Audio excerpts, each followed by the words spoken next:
కోపం వచ్చిందంటే ఎక్కడి నుంచి వస్తుంది? రావడానికి వేరే దానికి ఏమైనా చిరునామా ఉంటుందేమిటి? లోపల నుంచే పైకి వస్తుంది కోపం, అవకాశం చూసి.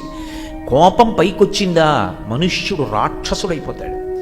కోపాన్ని ఎలా వదిలిపెట్టాలో రామాయణం చెప్పింది. యథోరగస్తచం జీర్ణాం సవై పురుషముచ్యతే. మనుష్యుడు అని ఎప్పుడు అనిపించుకుంటాడంటే తనకొచ్చిన కోపాన్ని తాను పరిశీలించుకుని పాము తన శరీరానికి పట్టిన కుబుసాన్ని తానే వదిలిపెట్టేసినట్టు. గరుకు పదార్థం మీద దొల్లి కుబుసాన్ని వదిలేస్తుంది పాము. అలా తన కోపాన్ని తాను వదిలిపెట్టేయాలి. కోపం ఎందుకు పనికి రావాలి అంటే వ్యవస్థని చక్కబెట్టడానికి పనికి రావాలి. ఏదో మీ అందరు అల్లరి చేస్తున్నారు అనుకోండి, టేబుల్ మీద గట్టిగా కొట్టి సైలెన్స్ సైలెన్స్ అంటారు మాస్టర్, కోపంగా కళ్ళిలా పెట్టి. అంటే ఆయన నిజంగా కోపానికి వశుడైపోలేదు, కోపాన్ని నటిస్తారు. ఓ అధ్యాపకుడు ఆగ్రహం చెందుతున్నాడని పిల్లలు నిశ్శబ్దంగా కూర్చుంటారు, అంతే. అంతేగాని ఇంకా గంటసేపు ఆయన ఊగిపోయాడు అనుకోండి, పాఠం ఏం చెప్తారు? అక్కడికి దాన్ని వదిలిపెట్టేయాలంతే. యథోరగస్త్వచం జీర్ణాం సవై పురుషముచ్యతే.